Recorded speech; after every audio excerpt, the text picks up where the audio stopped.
Alam na natin mula noong grade 3 pa tayo na para mabuhay ang mga halaman, nangangailangan sila ng masustansyang lupa, init ng araw at saganang tubig.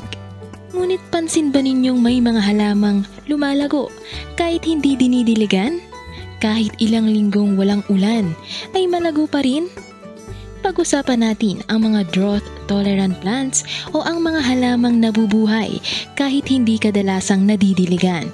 Hindi na natin ibibilang ang mga malalaking punong kahoy sapagkat ang mga ugat nito ay nakapenetrate na sa ilalim ng lupa para sa sapat na tubig at moisture.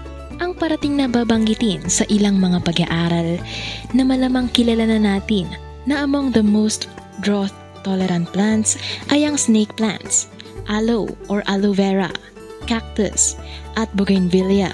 Marami pang nasa listahan kagaya ng mga flowering shrubs na sumisibol tuwing spring at patuloy na namumukadkad sa kahabaan ng summer sa mga four-season countries katulad ng lavender cotton, poppy, sage, and rock soapwort.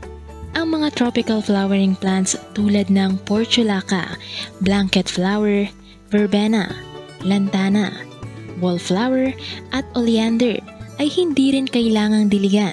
Sapat na ang maminsanang pag-drizzle ng ulan. Ayon sa isang article published on September 7, 2018 entitled What Makes a Plant Drought Tolerant? May tatlong pamamaraan para makasurvive ang isang halaman. Ang una ay desiccation tolerance, kung saan ang mga halaman ay may kakayahang makapanatiling buhay kahit sa extreme dehydration tulad ng mga ferns at mosses. Totally dried out sila sa mga desyerto pero kapag nabubuhusan sila ng tubig, bumabalik ang kanilang green pigments. Ang pangalawa ay ang drought avoidance. Pinapanatiling sarado ng mga halaman ang mga stomata ng kanilang dahon para hindi makalabas ang moisture at ibinubukas naman tuwing gabi para makakuha ng carbon dioxide.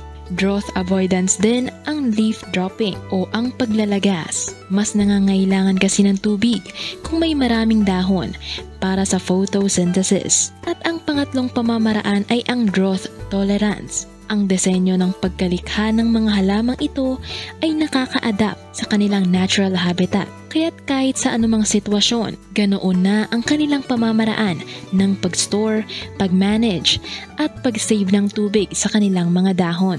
Ang kapal ng leathery leaves at waxy cuticles ng mga dahon ay may dual function. Ito ay para hindi agad ma-evaporate ang water at para ma-reflect ang init at sinag ng araw, gaya ng sa mga snake plants at sa mga iba pang kauri nito. Kaparehong drought-tolerant strategy din ang disenyo ng cactus na makapal din ang balat.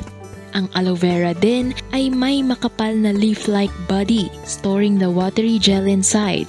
Ibang drought-tolerant strategy naman ang gamit ng ibang halaman. Small and thin leaves ang disenyo ng mga nabanggit na flowering shrubs.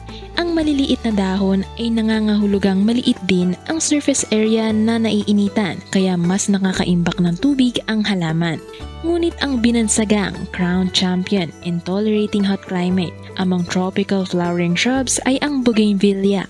Nakakasurvive ang halamang ito na hindi nadidiligan for an extended period of time dahil dumadaan pa siya sa stages of adaptation. Nagwi-wilting of leaves, tapos nagli-leaf drop muna ang halaman. Then comes the reduction of flowers and drying of the soil surrounding the plant. These are the extreme signs that the plant is pushed to its limits para maka-adapt sa scarcity of water. Hindi binuhay o nilikha ang isang nilalang para lamang mamatay. It has to serve its purpose, first and foremost. Ang resilience ng mga halamang drought-tolerant ay nagpapakita ng disenyo ng buhay na marunong umadapt sa paligid kung saan sila inilagay. Dito ay nalalaman natin na ang adaptation mismo ay parte ng grand design of the self-sustaining nature at patuloy na nagpapakita ng kamangha-manghang karunungan na nasa likod ng kanyang wonders of creations.